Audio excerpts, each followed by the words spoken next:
सुनील जी, आपको बहुत बहुत मुबारक। आपने सेल को जीवित रखा है, सेल को काम में लगाए रखा है। पहले भी ये सेल में मुझे आने का मौका मिला, राजेश जी भी बैठे हैं यहाँ पे। और मुझे लगता है कि आने वाले दिनों में हम सब की जिम्मेदारियाँ भी बढ़ेगी। मैं थोड़ा सा बताता हूँ संक्षेप में क्या कर सकते हैं। और मुझे उम्मीद है हमारे सब चार्टर्ड अकाउंटेंट्स इसमें पूरी तरीके से खरे निकलेंगे। संजय जी ने आपके सामने कुछ बातें रखी, मुझे माफ़ करना Sanjay, you had to cut short because of my having to go, but maybe I hear you in more detail some other time. आप सब एनसीआर रीजन से यहाँ पे आए हैं, बहुत अच्छा लगा देख के कि आप में उत्साह है। और वास्तव में अगर हम राजनीति में भागीदारी नहीं करते, एक प्रोफेशन के रूप में भी, एक सामाजिक कार्यकर्ताओं के रूप में भी, एक अच्छे जागरूक सिटीजन्स, एक जागरूक देश के सिपाही के रूप में भी, तो मुझे लगता है, मेरा जो मानना है, जो कुछ मात्रा में संजय जी ने भी कहा, जैसे कंप्यूटर में होता है गार्बेज इन गार्बेज आउट, तो आज राजनीति जो है उसमें गार्बेज इन गार्बेज आउट की परिस्थिति है। अच्छे लोग उसमें जाने को तैयार नहीं है। अच्छे लोग को लगता है कि पॉलिटिक्स इज, एज दे से, the last resort of the scoundrel. उस प्रकार की एक समाज में धारणा है। No good people want to get into politics, actually for good reasons, more often than not. But ये भी सच्चाई है कि जब तक अच्छे लोग राजनीति में भाग नहीं लेंगे, जब तक आप जैसे लोग समृद्ध, जिनको राजनीति एक इनकम का माध्यम नहीं है या एक पैसे का माध्यम नहीं है, परंतु एक सेवा का माध्यम बन सकता है, जब तक आप जैसे लोग थोड़ा और समय, थोड़ा और इन्वॉल्वमेंट, थोड़ा और concern for your neighbour, for your friends, for the rest of society नहीं रखेंगे, मुझे लगता है राजनीति से हम कुछ बहुत ज़्यादा अपेक्षा नहीं रख सकते। अगर हमें अपेक्षा है कि समाज सुधरे, राजनीति एक माध्यम बने सुधार का, तो हम सब की जिम्मेदारी और हमारे जैसे और मित्रों की, हमारे सब प्रोफेशनल कलीग्स की जिम्मेदारी भी उतनी ही बढ़ती है। अब वो जिम्मेदारी अलग अलग व्यक्ति अलग रूप में निभा सकता है। कोई उसको राजनीति के रूप में निभा सकता है, कोई सामाजिक कार्यों में निभा सकता है, कोई इंस्टीट्यूट के कार्यों में निभाता है। Whatever the instrument is your choice, but an involvement is inevitable. We all have to choose some portion of our life being devoted to the public, to giving back to society. और मुझे अच्छा लगता है कि आप लोग ने अपना समय निकाला राजनीति में या पार्टी के साथ जुड़ने के हिसाब से, मैं समझता हूँ आज यहाँ पे आए हैं। और हमारे प्रोफेशन में तो वैसे we are the guardians of integrity. जैसे आपने विनोद राय जी को देखा, जो कॉम्प्ट्रोलर और एंड ऑडिटर जनरल थे, दो he was not a chartered accountant, but the role was of an auditor, and in a way he showed the world how an institution of integrity like the CAG can actually shake the conscience of the nation to recognize the serious crisis that was brewing in our nation, namely corruption. When really it took one man, one sincere individual, to show the world and to shake all of us out of our slumber, to recognize the scourge, the seriousness of the problem that corruption had become in our nation. उसके बाद अन्ना Hazare movement और ये और वो बहुत सारी चीज़ें हुई, पर मुझे लगता है आज एक परिस्थिति ऐसे आ गई है जिसमें चार्टर्ड अकाउंटेंट्स, ऑडिटर्स, हमारे ऊपर जिम्मेदारी बढ़ रही है। हमारे से समाज की अपेक्षा है कि हम एक समाज में सुधार, हम एक समाज में ऑनेस्टी के पीछे कुछ एक रोल प्ले करेंगे। उसी श्रृंखला में आगे चलते हुए मुझे लगता है आज जो हमारे सामने चुनौती है वो तो दो हैं। आपके एक असेंबली इलेक्शन की है जो एक डेढ़ महीने में, एक ही महीने में आ जाएगा, लगभग 4 तारीख को है। तो दिल्ली का असेंबली चुनाव, अगर आप में से कोई बाहर से हैं तो राजस्थान, मध्य प्रदेश, छत्तीसगढ़ का भी चुनाव, और उसके तुरंत बाद एग्जैक्ट डेट्स मालूम नहीं है, पर अंदाजा है कि अप्रैल में राष्ट्र का चुनाव। और अप्रैल के चुनाव के लिए लगभग 8 दिसंबर को ये रिजल्ट आएगा, उसके तुरंत बाद हम सब लग जाएंगे। तो really the role and the focus for all of us has to be the assembly election and followed quickly by the national election. और अगर ये दो इलेक्शन को सामने रखते हैं तो हम कैसे कंट्रीब्यूट कर सकते हैं, सीधा उसी विषय पे जाते हैं। Ultimately that is what we have all assembled. हम करप्शन के 50 स्कैंडल्स, हम देश की स्थिति, आर्थिक स्थिति, इकोनॉमी, वो सब तो रोज अर्नब के शो में देख ही लेते हैं या बरखा के शो में देख लेते हैं. We don't need to spend more time on that. आज तो फोकस करना है कि हम क्या कर सकते हैं. What can we as a group, all of us sitting in this room and other professional colleagues who are getting associated with the BJP, whether it is good governance, whether it is integrity and honesty, whether it is a roadmap for progress, whether it is economic development, and you can go on and on about what the BJP has on offer. Two role models, Gujarat in the immediate past, Gujarat, Madhya Pradesh, Chhattisgarh, Goa, successful state governments run by the BJP or the NDA, and the NDA rule under Mr. Vajpayee from 98 to 2004. Two role models to draw from, to explain to the people, to convey to the people, this is what we can promise. And our track record justifies our ability to perform. So if we were all to focus our energies, I mean literally, if each one of you was to take out your mobile phone and run through your list of contacts, इस room में एक भी व्यक्ति ऐसा नहीं होगा जिसके 1000 contacts नहीं होंगे फोन पे, एटलीस्ट 1000.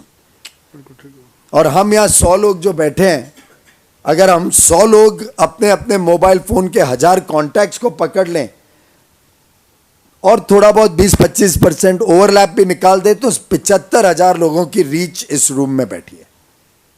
आपको घर से बाहर भी नहीं निकलने की जरूरत है.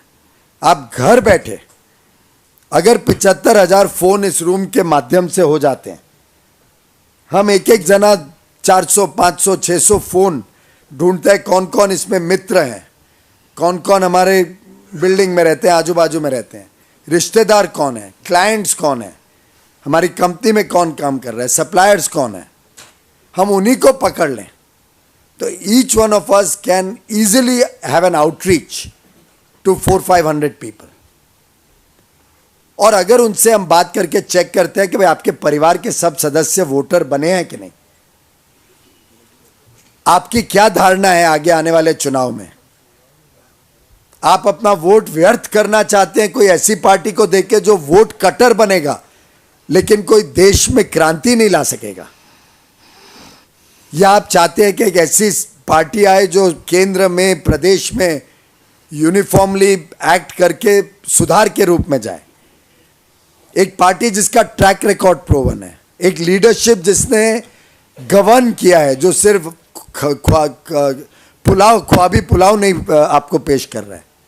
अगर हम इतनी चर्चा कर पाते हैं इन 400-500 लोगों से, तो just sitting in this room we can reach out to 40 to 50,000 people at an average family size of 4 voters or 3.5 voters. 1.5 lakh लोग तक हमारी रीच इस कमरे में से हो सकती है. उसमें से कुछ लोगों से जब आप बात करोगे और पता चलेगा उनका भी इंक्लिनेशन बीजेपी की तरफ है, तो फिर ये एक वायरल कैंपेन बन सकता है. उससे एक दरख्वास्त की जा सकती है कि आप भी 200-400 अपने 200-400 छोड़ो, 20-25 अपने मित्रों को, अपने सप्लायर्स को, अपने क्लाइंट्स को फोन करिए. आप छोटे छोटे ग्रुप्स में मीटिंग्स बुला सकते हैं, 20-25-40 लोगों का चर्चा के माध्यम से बातचीत हो सकती है. चाय पानी के ऊपर 20-25 लोग बैठे हैं, समोसे, जलेबी, जो भी आप उसमें आचार संहिता को संभालते हुए, ध्यान रखते हुए जलेबी का ध्यान आ रहा है. So if really we were to focus on a viral campaign starting from our mobile phone, sitting in this room, we can be the game changers of the next election as far as Delhi is concerned. Forget what the others can do. और CP Joshi का उदाहरण तो आप सबके सामने है ही. एक vote से सीपी जोशी अपना एमएलए का चुनाव हारे थे.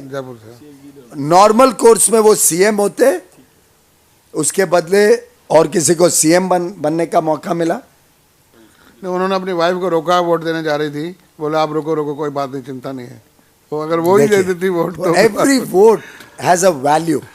और ये जो एक समाज में लेजीनेस आ गई है, जैसे इन्होंने कहा वाइफ को रोका, छुट्टी पे चले गए, शिमला चले गए, नैनीताल चले गए, अपना बिजनेस का काम कर लिया, उस दिन सोचा सब पुरानी फाइलें खत्म कर लेंगे. इस टाइप की जो धारणा एक समाज में आई है, उसके बारे में अगर हम लोगों से चर्चा करें तो मुझे विश्वास है लोगों में परिवर्तन आएगा. आज लोग समझने को तैयार हैं। आज लोग समझते हैं कि अगर देश को सुधारना है, हमारी खुद की स्थिति को सुधारना है, तो उसकी भागदौड़ हमारे हाथ में, और किसी के हाथ में नहीं है। तो मुझे लगता है अगर आप सब ये बीड़ा लेके उठे यहां से कि I will personally contact x number of people, you choose what that x is, I will personally invite so many people for small get-togethers. I will personally talk to so many people and request them to talk to another 10 people each or 20 people each. Let's try and make this a viral campaign as an outreach. First, I'm repeating, for voter registration. जो भी voter अभी तक बने नहीं है, अगर assembly के पहले बन सके तो वो, नहीं तो कम से कम लोकसभा के पहले हमारे दायरे में कोई भी व्यक्ति और उनके परिवार का, उनके संबंध का कोई भी व्यक्ति ऐसा ना रहे जो वोटर रजिस्टर्ड नहीं हो। आपको स्टैटिस्टिक्स तो पेपर वगैरह में पढ़े होंगे, आज भी 18 से 25 की आयु के बच्चे 50 से 55% रजिस्टर्ड नहीं है एज वोटर्स, और उसमें से 80% मोदी जी के फैंस हैं। आज की परिस्थिति ये है, आंख बंद करके मोदी जी के नाम पे वोट देंगे। तो आज really voter registration is the biggest challenge before the party and before all of us. Second, voter awareness. कैसे लोगों को समझाएं कि वोट को व्यर्थ मत करो, हर वोट की ताकत है। ऐसे पार्टियों को, ऐसे व्यक्तियों को वोट ना दे जिनका कोई ट्राइड और टेस्टेड रिकॉर्ड नहीं है, जो एक फुगे छोड़ रहे हैं, मैं आके ये कर दूंगा, वो कर दूंगा, वो कर दूंगा, देयर इज नो अकाउंटेबिलिटी, कुछ भी बोल सकते हैं। और जिसका वोट सिर्फ एक वोट कटर बन के कहीं फिर से कांग्रेस का शासन ना आपके प्रदेश में ले आए। That is the voter awareness that we will all have to get engaged with. And obviously voting day पे फिर से अपना फोन निकाल के एक एक को फोन करना है, भैया आज आपने जाके वोट किया कि नहीं।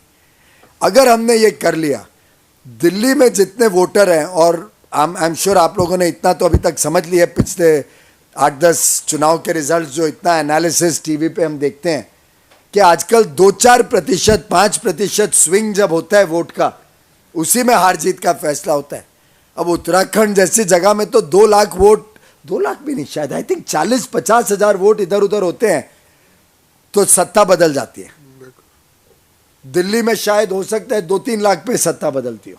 बिल्कुल ठीक है। तो वास्तव में इतना भी कोई बड़ा चैलेंज नहीं है कि हम स्वीकार नहीं सकते। अगर हम सब ईमानदारी से इस काम पे लग जाते हैं तो मुझे पूरा विश्वास है कि दिल्ली की सत्ता पलटना और हर्षवर्धन जी को यहाँ का मुख्यमंत्री अगर बनाना है, तो अगर अपने सब मित्र बंधु, चार्टर्ड अकाउंटेंट्स, लॉयर्स, प्रोफेशनल्स हम ही सिर्फ तय कर लें, बिना ये चिंता करे बाकी क्या कर रहे हैं नहीं कर रहे हैं, तो we can become the instruments of change in Delhi. आखिरी में मेरी एक छोटी रिक्वेस्ट है, सोशल मीडिया का मेरी जिम्मेदारी दी गई है। Social media is another powerful tool for outreach, to reach out to people. मुझे लगता है अगर आप लोग में से कोई फेसबुक या ट्विटर पे नहीं है तो तुरंत फेसबुक और ट्विटर अकाउंट अपना खोलें, उस पर फॉलो करना शुरू करें, उस पर अपने मैसेजेस देना शुरू करें, उससे लोगों से कनेक्ट करें। लिंक्डइन हो, फेसबुक हो, ऑर्कुट हो, जो भी आपको, जो माध्यम आपकी पसंद का हो, उससे लोगों तक पहुंचने की कोशिश करें। नरेंद्र भाई का कोई ट्वीट आता है, उसको आप लोग सब रीट्वीट करें तो अपने अपने फ्रेंड सर्कल में पहुंचेगा, या अपने फेसबुक पे पोस्ट करें। लेटर्स टू एडिटर लिखें। आर्थिक स्थिति बिगड़ रही है, उसकी समझ सबसे ज़्यादा इस रूम में बैठे हुए व्यक्तियों की है। उस पर चिट्ठियाँ, उस पर आर्टिकल्स लिखें, पोस्ट करें, ब्लॉग्स लिखें, फेसबुक पे डालें, अपने मित्रों को सर्कुलेट करें, ईमेल करें। संजय जी करते रहते हैं ये सब काम, आनंद भी आता है पढ़ के, एक नई सोच पता चलती है, कोई नया एंगल आता है कोई परिस्थिति का। एक साइट हमने खोली है, India 272। It's a volunteer registration site and a site to crowd source ideas. मुझे लगता है अगर आप सब उसमें भी कम से कम अपना रजिस्ट्रेशन डाल दें, इंडिया 272, बड़ा सिंपल है। 272 is the halfway mark to make Modi ji PM. India 272 is our volunteer outreach programme. It's a beautiful site. आप देखोगे तो उसमें आपको इतनी अपॉर्चुनिटीज और इतने टूल्स मिलेंगे, how to organise within your resident welfare association, your local CA study circle, how to organize programs, how to interact with people, what should be the messaging strategy. You'll get a lot of these tools through that site. तो मुझे लगता है कि ऐसे NarendraModi.in अपना एक सुबह 10 minute के लिए एक वो साइट खोल लिया तो मोदी जी का लेटेस्ट मैसेज, कार्यक्रम, उनके विचार, उनके आगे के आने वाले प्रोग्राम, जो सबकी जानकारी 5-7 मिनट में NarendraModi.in पे आपको मिल जाएगी. तो मुझे लगता है social media plus physical outreach through your contact list, ये 2 प्रोग्राम लेके अगर आप आज यहाँ से उठते हैं और उस पर अमल करते हैं आने वाले 1 महीने में दिल्ली के हिसाब से और आने वाले 5 महीने में केंद्र के हिसाब से, तो मुझे लगता है सुनील जी, आपके सब मित्रों का आज की मेहनत, आज का पूरी जो प्रयत्न आपने किया है, सबको जोड़ा है, वो सफल होगा. और दिल्ली में चुनाव का रिजल्ट पहला, और दिल्ली जब तक नहीं जीतोगे तो ये समझ लो दिल्ली नहीं जीती तो दिल्ली नहीं जीतेंगे. तो अगर हमें दिल्ली जीतनी और मोदी जी को प्रधानमंत्री बनाना है तो पहले हर्षवर्धन को यहाँ का मुख्यमंत्री बनाना ही पड़ेगा. ये हमारा सबका दायित्व है, हमारी रिस्पॉन्सिबिलिटी है. आप सबको बहुत बहुत शुभकामनाएं, शुभेच्छा.